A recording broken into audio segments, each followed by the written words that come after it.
Bom dia, meu irmão, minha irmã. Graça e paz da parte do nosso Senhor Jesus. Amém. Para as mães, mais uma vez, feliz Dia das Mães, uma alegria a gente poder celebrar juntos esse tempo, um dia tão especial. E a nossa celebração hoje, ela gira em torno da celebração dos dias das mães, né? Uma forma de expressar a nossa gratidão a todas as mães aqui da nossa igreja, a todas as mães aqui representadas, e também de relembrar como a Bíblia dá uma luz muito especial ao exercício da maternidade. Obviamente, da paternidade também. Então, tudo que eu vou falar aqui se aplica obviamente, dentro da sua dimensão correta, no exercício da paternidade, mas a prioridade aqui é falarmos da maternidade, uma palavra pastoral, primeiramente às mães. Toda a celebração das mães aqui na igreja, ela é organizada pelo Ministério das Mulheres, né? E cada ano a gente tem uma dinâmica diferente. A gente já teve a oportunidade de, em uma edição anterior, ouvirmos aqui a palavra ministrada por meio de 3 mães, em fases diferentes da maternidade. Ano passado foi uma mãe e um filho. Esse ano a celebração, os filhos estão conduzindo, né? Os filhos mais novos cantando. E entre eu, o Israel e o André, eu fui o filho que deu menos trabalho para a mãe, né? O Israel até hoje dá trabalho para a mãe dele, você pode perguntar para a mãe dele quando você encontrar, e o André, só Jesus na causa, não sei como ele chegou até aqui, né? Enfim, então fui escolhido para essa baita responsabilidade e privilégio de falar um pouco sobre a maternidade à luz das Escrituras. E o tema de hoje, que vai inspirar a gente na reflexão, é maternidade à sombra da cruz. Olharmos a partir da cruz, da ressurreição de Jesus, da obra salvadora de Jesus, né? E tentarmos resgatar ali alguns ensinamentos e lições acerca da maternidade, como eu disse e repito mais uma vez, se estende também ao exercício da paternidade. E é interessante que quando você olha as narrativas do Evangelho, né, dos evangelistas, né, Mateus, Marcos, Lucas e também João, acerca do momento da crucificação, muitas coisas são evidenciadas ali pelos evangelistas, né, cada um dando um enfoque em uma situação.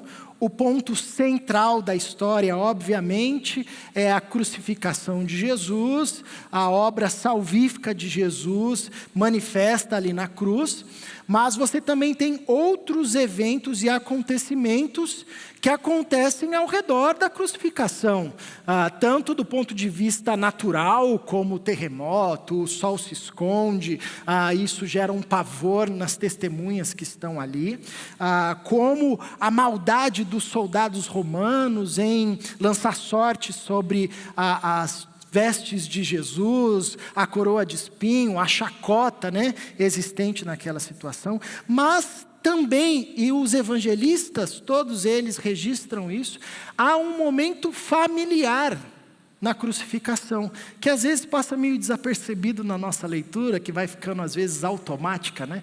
Mas há um momento, um registro de um momento familiar ali, sobretudo entre mãe e filho, entre filho e mãe, que é captado, registrado pelos evangelistas, e é a partir desse texto que eu quero trabalhar, né? E relembrarmos aqui os desafios da maternidade. E é interessante que quando a gente fala sobre maternidade, tem muita coisa desafiadora, mas tem muita coisa engraçada também, né? Você já viu que toda mãe, quando se torna mãe, ela ganha muitas coisas, né? Coisas boas, coisas desafiadoras, e uma delas é um bordão, né? Toda mãe do planeta Terra tem uma frase que acompanha ela, e que provavelmente foi a frase que você mais ouviu quando você era criança, e muito provavelmente se é mãe ou pai, repete essa frase para o seu filho, né?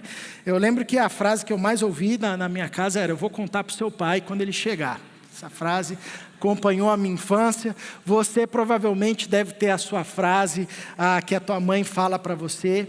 E é interessante que quando você começa a ouvir as frases da mãe, né, do tipo, você não é todo mundo, ou você vai precisar de mim, hein? E um dia eu vou morrer, eu não vou estar aqui quando você precisar. É interessante que as mães de antigamente, nenhuma frase é positiva, né? Toda frase ou é ameaça, ou é assim, é negativa, o filho não presta, né? Ou é uma ameaça forte, você vai apanhar, enfim, né? A maternidade, ela traz um peso desafiador, né? Para as mães que se engajam nesse processo, né? É quase como carregar uma cruz, né?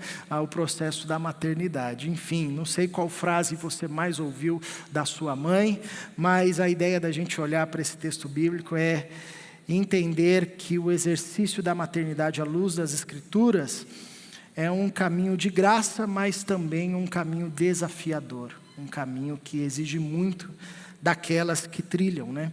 E o texto que eu quero trazer aqui para a gente refletir é o Evangelho de João, capítulo 19, a partir do verso 25, onde nós encontramos o seguinte, o Evangelho de João, capítulo 19, a partir do verso 25. Perto da cruz de Jesus, estavam sua mãe, a irmã dela, Maria, mulher de Clopas, e Maria Madalena. Quando Jesus viu sua mãe ali, e perto dela o discípulo a quem ele amava, disse à sua mãe, aí está o seu filho, e ao discípulo, aí está a sua mãe. Daquela hora em diante, o discípulo a recebeu em sua família. Vamos orar mais uma vez? Paizinho, continue a falar ao nosso coração por Tua graça e misericórdia. O Senhor já nos tem falado por meio dos louvores, por meio desse ambiente de comunhão, do encontrar com os nossos irmãos e irmãs, das orações feitas aqui. Continue a nos falar agora pela exposição da Tua palavra, que sejamos confrontados, consolados, encorajados.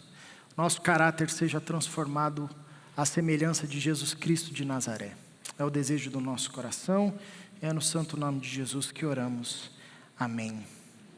Bom, esse é um contexto conhecido desse texto. Cristo está ali crucificado já, nos instantes finais da crucificação, já perto de dar o seu último suspiro e entregar o seu espírito ao Pai. E algo interessantíssimo dentro desse contexto, que é percebido em todos os evangelhos, é a ausência dos discípulos de Jesus. Quando você lê os evangelhos, o começo do ministério de Jesus, o chamado aos discípulos, é muito evidente que há uma ênfase muito grande na relação de Jesus com os discípulos e nas histórias onde Jesus estava e os discípulos também estavam. Então, era Jesus com seus discípulos, no barquinho, na multiplicação dos pães e dos peixes, no velório, na montanha, para cima e para baixo, você vai ter sempre referência dos evangelistas, destacando Jesus estava com os seus discípulos estavam com Jesus. Mas é muito significativo que no momento da crucificação, momento mais intenso do ministério de Jesus, nenhum dos evangelhos dá uma ênfase na presença dos discípulos, mas sim uma ênfase na presença das mulheres. As mulheres que seguiam Jesus e acompanhavam Jesus ao longo do seu ministério, eram discípulas de Jesus. Parece pelos evangelistas que são as únicas que permanecem no momento mais agudo e intenso do ministério de Jesus. Aqui na cruz, na crucificação, bem perto da cruz, considerando todo o risco que esse momento significava, talvez por isso os demais discípulos não aparecem nessa cena, com exceção do discípulo a quem Jesus amava, que muito possivelmente é o próprio evangelista João, que escreve esse livro. As mulheres estavam lá, correndo todo o risco, né? E na ressurreição são as mulheres que vão até o sepulcro. E são as primeiras a anunciar o Cristo ressurreto. A gente precisa lembrar que esse é um momento de profunda perseguição. Jesus, no Evangelho de Lucas, vai dizer, inclusive, às mulheres aqui nesse contexto: olha, não chorem por mim, chorem por vocês, pelos dias que virão, porque se fizeram isso comigo, imagina o que vai acontecer com outros, né? De tão pesado que era esse momento. Mas as mulheres estavam ali ressaltando algo que é muito interessante, do compromisso, da coragem das mulheres em relação ao ministério de Jesus. E é interessante que você tem também aqui um relato familiar. E eu quero te convidar a olhar para esse texto a partir dessa perspectiva familiar, sobretudo a partir da perspectiva da maternidade. Você tem Maria acompanhando o seu filho no momento da crucificação, e ali um momento de conversa entre filho e mãe, um momento de uma reunião familiar num contexto menos esperado possível, né? E quando a gente olha para esse texto, algumas lições são possíveis de serem destacadas. E a primeira delas, em relação à maternidade, é que a maternidade, do ponto de vista bíblico, é um ambiente de esperança. Quando a gente olha para as Escrituras e olha focando a perspectiva da maternidade, fica muito claro que a maternidade é um ministério, é um ambiente onde floresce a esperança. Logo nos primeiros capítulos de Gênesis, né? Gênesis capítulo 3, quando o homem rompe com Deus, a promessa de Deus para o primeiro casal, a promessa de Deus para a mulher, a promessa de Deus para restaurar todas as coisas, vem por meio da maternidade. Deus diz à mulher: você terá um filho, o seu descendente vai esmagar a cabeça da serpente. Gênesis 3,15. A Trindade optou como caminho de salvação, como caminho de redimir todas as coisas, o caminho da maternidade. É por meio de um filho que viria da mulher, que todas as coisas seriam restauradas, que a serpente, o caso, o diabo, seria derrotado, que o pecado seria extirpado, que a morte seria enfrentada e vencida. Deus opta pelo caminho da maternidade, de tal forma que ao longo da história bíblica, o exercício da maternidade sempre inspirou esperança. Sempre existiu uma esperança sobre as crianças que nasceriam. Não à toa que muitos dos nomes que acompanharam os bebês que nasceram eram nomes de esperança, que apontavam a salvação que viria, o Deus que salvaria, o Deus que não se esqueceu do seu povo, o Deus que libertaria o seu povo. Gênesis capítulo 5, no versículo 29, quando diz a respeito do nascimento de Noé, a fala de seus pais era: esse menino nos livrará desse ambiente de sofrimento, causado pelo pecado, pela ruptura com Deus, de uma terra amaldiçoada, de um trabalho pesado. A gente vê essa mesma esperança no chamado de Abraão e Sara, que num ambiente impossível à maternidade, nutrem por parte de Deus a esperança de um menino pelo qual todas as famílias da terra seriam abençoadas. Tanto que no Antigo Testamento era visto como uma maldição ou algo muito pesado o fato de você não conseguir ter filho, não conseguir reproduzir um filho. Quando a gente olha para as Escrituras, a gente tem a maternidade como esse movimento de esperança. A Eva, um modelo, né, de esperança, de redenção, pelo qual virá o descendente que esmagará a cabeça da serpente, assim como Maria, um paradigma e modelo de esperança, pelo qual, né, por meio de quem veio o cumprimento dessa promessa. Então ali, perto da cruz, onde Jesus estava crucificado, você tem o consumar dessa esperança. Você tem o cumprir da profecia que tinha sido dado em Gênesis 3,15. O chamado de Maria, o ministério de Maria, de receber no seu ventre, ainda virgem, a semente do Espírito, que gerou um filho, Jesus Cristo de Nazaré, essa esperança esperança de uma nação, esperança da criação, ali concentrada naquele ventre, se realiza na cruz. Maria está diante do cumprimento da esperança, da mensagem do Messias, da promessa feita ao mundo, há séculos que nutria o coração dos seres humanos e de toda a criação. Jesus é o cumprimento dessa esperança materna, que fez com que a maternidade se tornasse, ao longo da história, para além da história bíblica, e isso nos alcançando também, um exercício muito relacionado à esperança. Toda mulher que nutre no seu ventre um filho, uma filha, nutre também esperança. Vê nascer junto com esse menino, com essa criança, com essa menina, uma alegria, uma esperança, um olhar para a vida. E isso não impacta apenas a mãe, mas também tem seus desdobramentos na família. A família se alegra, os avós passam a esperançar, contextos diferentes, os irmãos mais ou menos, mas também se alegram. Eu lembro que quando a gente soube da chegada do Samuel, a Mirna ficou grávida do Samuel, nosso filho mais velho, a mãe da Mirna, minha sogra, estava enfrentando um dos momentos mais agudos no tratamento com câncer, né?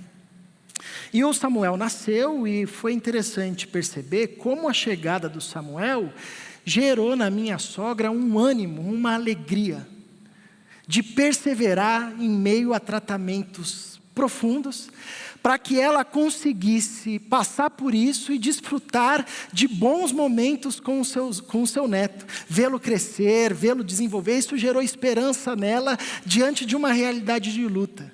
Auxiliou ela no processo da luta contra o câncer. E funcionou tão bem que a gente se empolgou e teve mais 2 filhos, que é para minha sogra viver mais uns 40 anos bem assim. Temos um motivo de esperança para ela lutar pela vida. O fato é que a maternidade, gerar um filho em si, é gerar esperança, é nutrir esperança.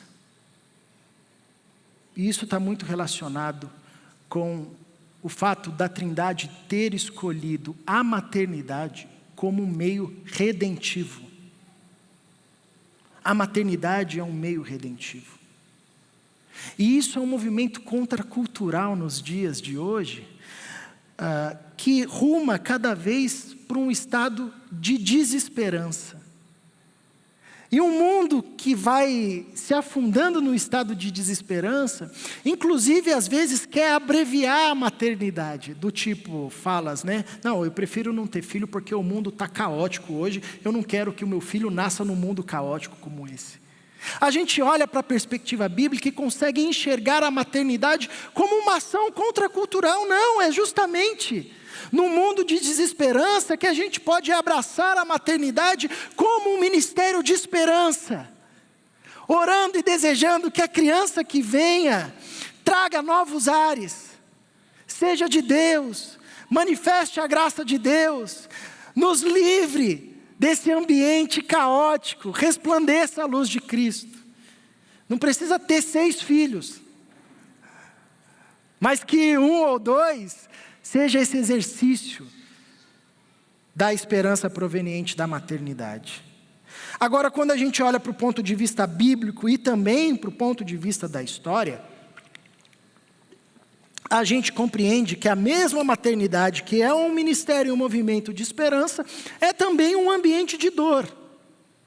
A maternidade é um ambiente de dor, perto da cruz. A gente precisa resgatar que esse encontro familiar não se dá sentado num restaurante, à beira do mar da Galileia, e Jesus falando com Maria, não. Mas é Maria diante do seu filho ensanguentado, crucificado. A gente consegue perceber pelos evangelhos que Maria tinha muito claro o seu ministério diante de Deus, como a mulher por meio de quem o Senhor Jesus usou para trazer o Salvador. E ela tinha muito bem claro o ministério de Jesus, que apontava para a sua morte. Não à toa que a gente não tem nenhuma evidência no Evangelho sinalizando Maria intervindo na crucificação de Jesus a fim de que isso não acontecesse. Pelo contrário, ela acompanha como alguém que sabe, é necessário que o Cristo padecesse tudo isso. Mas a gente não pode tirar mesmo dessa clareza que ali está uma mãe diante de um filho, que gerou no ventre, que pariu, que amamentou, que ensinou a falar, que ensinou a andar, que acalmou quando chorou. Que Jesus foi criança como qualquer um. A gente acha que Jesus já nasceu com 30 anos. Estou aqui, pronto. Não, nasceu como qualquer criança, dependente do amparo da mãe, do pai. E a gente vê Maria até o final, e um final extremamente doloroso, firme no exercício da maternidade. A esperança proveniente da maternidade não exclui o movimento de dor. A salvação prometida por meio da maternidade não exclui a luta.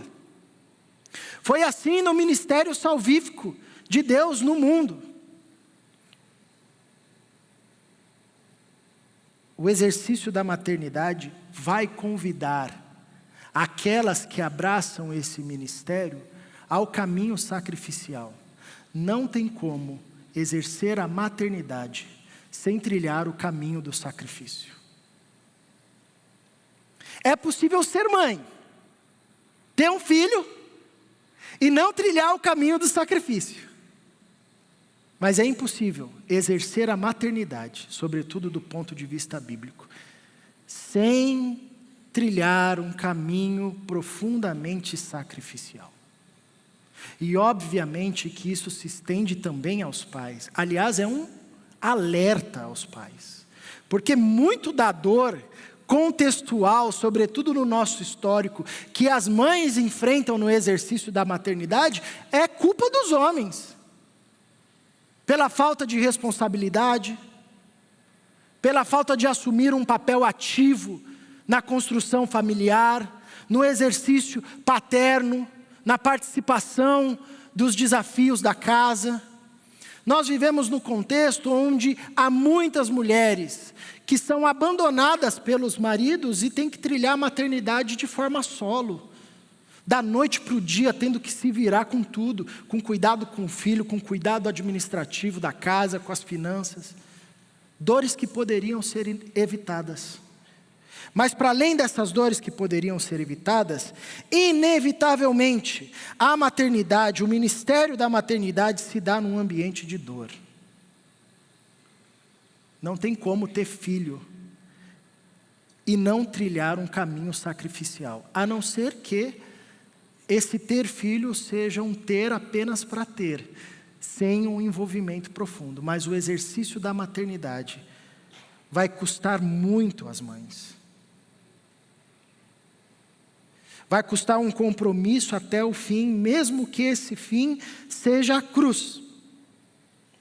Os discípulos não estão aqui. E quando Jesus, no momento da cruz, levanta a cabeça para procurar um olhar afável, próximo, ele encontra o olhar da sua mãe. Como que se dizendo sem palavras, eu estou aqui. Eu estou aqui. Isso é uma característica muito das mães. As mães têm uma perseverança de ir até o fim, não importa que fim seja esse. Eu lembro que quando eu estava no Rio, uma das primeiras visitas pastorais que eu fui fazer foi em um hospital, visitando uma mãe que já era de uma idade pouco avançada e uma filha, já adulta, com seus 30 e poucos anos. E eu fui ouvir a história dessas duas e me surpreendi. A mãe tinha enviado a filha um ano anterior para ela ir fazer um curso nos Estados Unidos. E a filha já tinha tido problema com drogas na adolescência.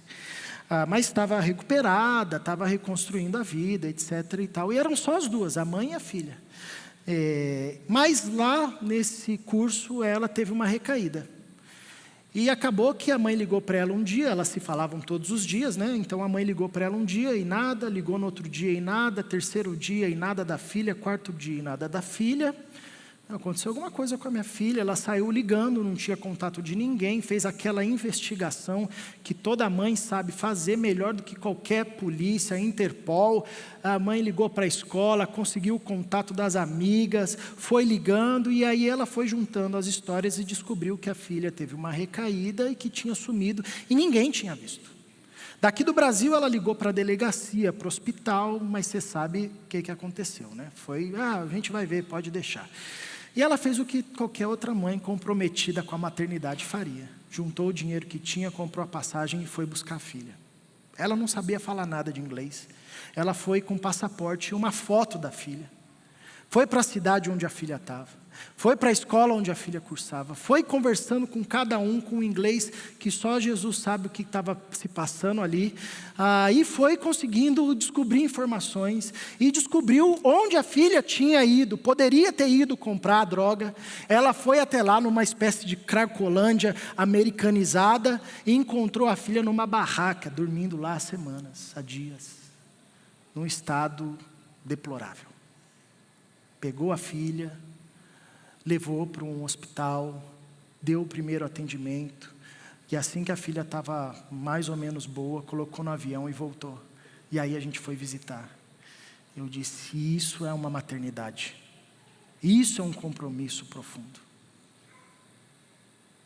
Isso é um sacrifício materno. Não existe maternidade sem sacrifício, porque a mãe é aquela que permanece até o fim, mesmo que esse fim seja a cruz. A maternidade é um ambiente de esperança, a maternidade é um ambiente de dor, mas olhando para esse texto é possível perceber que a maternidade é também um ambiente de acolhimento. Perto da cruz, Maria, outras mulheres, o discípulo amado, você tem a conversa familiar entre o filho e uma mãe. E a fala de Jesus para Maria nesse contexto, ela é muito significativa e muito profunda. Jesus vira para Maria e diz, mulher, aí está o seu filho. E ao discípulo, aí está a sua mãe. Ao discípulo amado, aí está a sua mãe. Essa fala pode ser entendida com alguns desdobramentos. Primeiro, uma delimitação da natureza de Jesus. Jesus sinalizando para Maria que ele, mesmo sendo filho de Maria, possuía uma natureza muito maior. A sua natureza era divina. E a maternidade da Maria em relação com Jesus tinha limitações. E aquele momento da cruz inaugurava um momento onde a maternidade da Maria cumpria o seu propósito. Aquele bebê gerado no ventre, o ministério que a Maria abraça, guardando em seu coração a fala do anjo, o agir de Deus, se cumpre ali, cumpriu o seu propósito. É interessante que a primeira vez que Maria aparece no registro de João, ela está num casamento com Jesus, e ela vai falar com Jesus dizendo, acabou o vinho, precisa resolver. E a fala de Jesus para Maria é, ainda não chegou a minha hora, mulher. E a outra vez que Maria vai aparecer no Evangelho de João é diante da crucificação, no momento onde havia chegado a hora de Jesus. Então quando Jesus diz, aí está o teu filho, é como se dissesse para Maria, a tua maternidade cumpriu o teu objetivo, a minha filiação é muito maior do que a filiação terrena. Eu vim dos altos céus, eu estou voltando ao Pai. Mas essa fala também de Jesus a Maria e ao discípulo amado, eis aí o teu filho, filho, eis aí a tua mãe, cumpre um aspecto de justiça social. A gente está trabalhando, iniciamos domingo passado a série Justiça, sobre justiça. E essa fala de Jesus, quando ele dá Maria a seu discípulo amado, como mãe, e faz com que o discípulo amado assuma um compromisso de recebê-la como mãe, você tem o cumprimento da justiça social. É muito possível que o pai de Jesus adotivo, José, tivesse morto já a essa altura do campeonato. Aliás, registros históricos, estudiosos que aprofundam o olhar no Evangelho, apontam que José morre antes de Jesus iniciar o seu ministério. Os irmãos de Jesus, a gente sabe por meio de outros textos dos evangelhos, não tinham vergonha de Jesus. Rejeitaram o ministério de Jesus, tomaram como louco. Depois eles vão se converter, sobretudo Tiago e Judas, que não é o Judas Iscariotes, outro Judas que escreve o livro de Judas, que está na Bíblia. Mas até esse momento, eles haviam tomado Jesus como alguém fora da família, rejeitado Jesus. A única familiar que permanece com Jesus em seu ministério é sua mãe, nos relatos dos evangelistas. E Jesus, sendo o filho mais velho, na morte do seu pai, tinha uma responsabilidade de cuidar da viúva Maria, como sendo o filho mais velho. Mas ele sabia que estava sendo morto. E se preocupa com o mandamento, inclusive do Antigo Testamento, do cuidado dos pais e mães, das viúvas, de deixá-la amparada socialmente. E ninguém melhor do que um discípulo fiel, que estava até o fim com Jesus. Então quando Jesus diz, mulher, aí teu filho, filho, eis aí tua mãe, aqui é um compromisso social, onde João ia ser adotado por Maria, e Maria ia adotar João, e nesse exercício social de adoção, o cuidado da viúva Maria seria a responsabilidade de João. Não à toa o texto termina, que daquela hora em diante o discípulo amado a recebeu em sua família, ou a recebeu em sua casa, assumiu esse compromisso. Agora essa fala de Jesus também revela um movimento que seria constante e natural, seria o coração da fé cristã, da igreja de Jesus, que é o exercício da maternidade para além da perspectiva biológica. Mulher, eis aí teu filho, não é um filho biológico, mas é teu filho, acolha-o como filho. É a maternidade para além da biologia. É a maternidade abrangente, é a maternidade acolhedora, é o compromisso da mulher, que mesmo impedida no seu ventre de ter um filho biológico, entende que da parte de Deus é possível ter a maternidade como ministério. Um filho acolhido do coração, um filho espiritual. Por quem se irá dar compromisso, irá desfrutar-se de um ambiente de esperança, de dor, da mesma forma como se fosse um filho biológico. Aliás, esse é um dos temas centrais no Novo Testamento, a adoção. Nós somos filhos adotivos de Deus em Cristo Jesus, é isso que o apóstolo Paulo vai dizer na carta aos Efésios.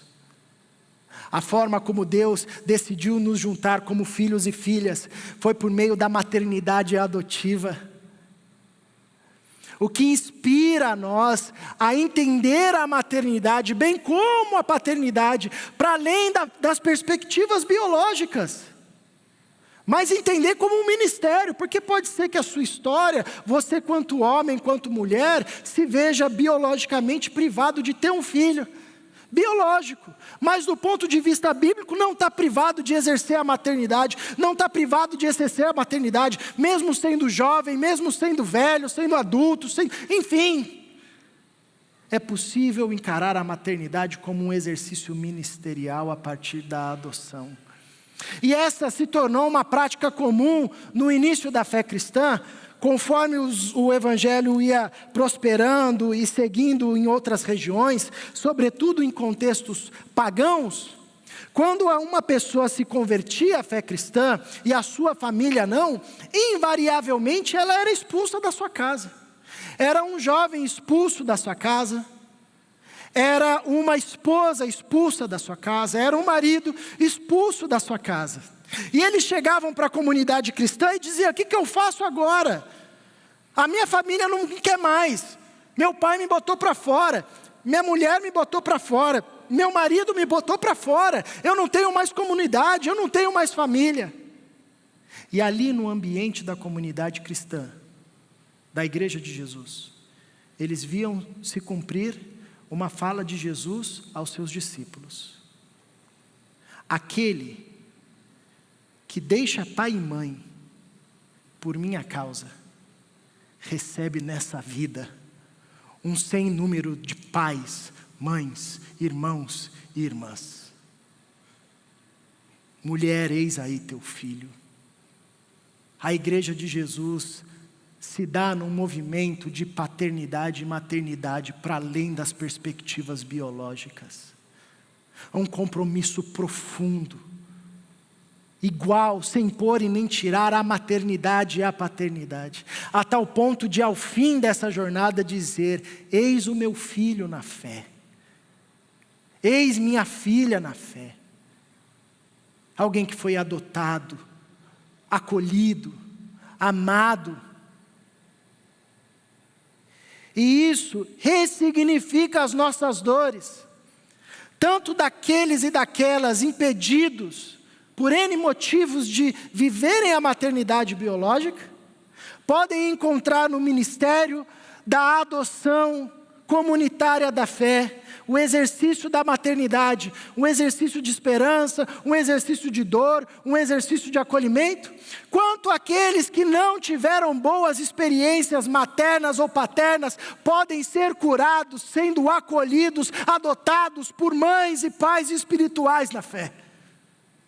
A igreja cura, restaura, faz-nos viver a maternidade sonhada por Deus, nos afetos entranhados, profundos, acolhidos, de mães e pais que nos acolhem, que oram por nós, que nos sustentam, que abrem as casas, que dizem: você é meu filho, você é meu filho.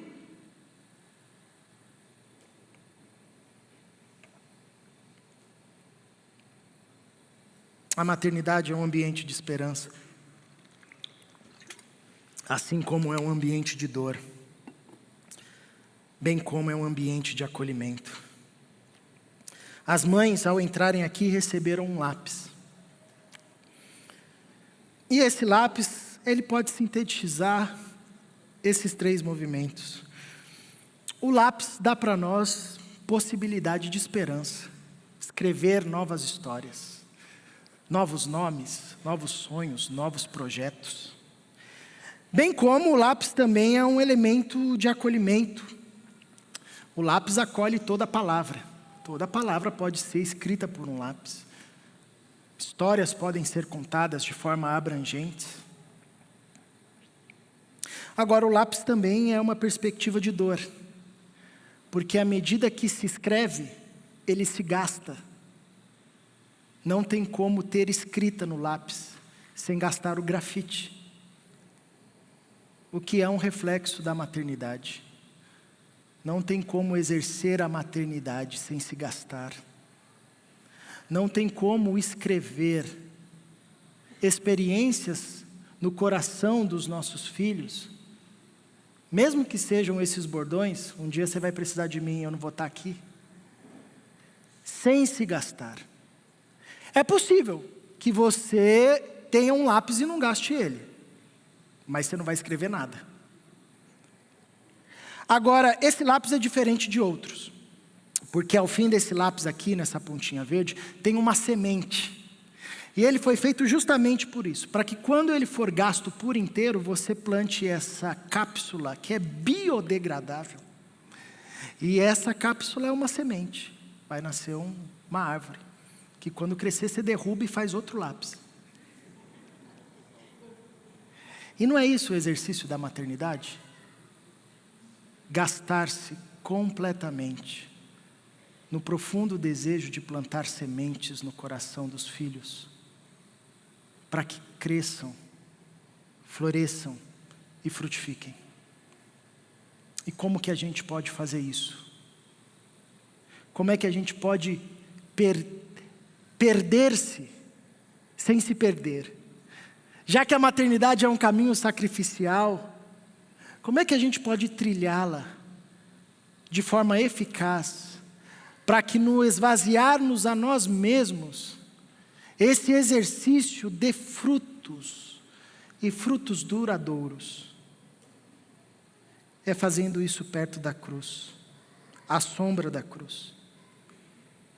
Perto da cruz de Jesus estava a sua mãe. Onde é que a gente tem que exercer maternidade, gente? É aos pés da cruz de Jesus. Para que nesse gastar-se completo e constante, sementes sejam lançadas, e sementes que glorifiquem a Deus, e que deem fruto de vida. Por isso, nesse momento eu quero te convidar, você mãe, você pai, colocar o seu coração diante de Deus em oração. Talvez você tenha motivos para agradecer a sua mãe, porque foi uma mulher que viveu a maternidade à sombra da cruz, gastou-se como um lápis, mas deixou boas sementes. Talvez você tenha uma angústia para colocar diante de Deus por não ter tido o privilégio de desfrutar de uma mãe assim. A fala de Deus para você hoje é: eis aí a tua mãe. A igreja de Jesus é um ambiente onde as nossas experiências maternas e paternas podem ser ressignificadas com a graça de Deus. Talvez você sofra, pois biologicamente lhe foi tirado o privilégio de ser mãe e de ser pai. A fala de Deus para nós é: eis aí teu filho. A maternidade é para além das ações biológicas. É possível ser mãe no mesmo comprometimento, a partir de um compromisso espiritual, de uma adoção do coração. Coloque seu coração diante de Deus e depois eu vou orar.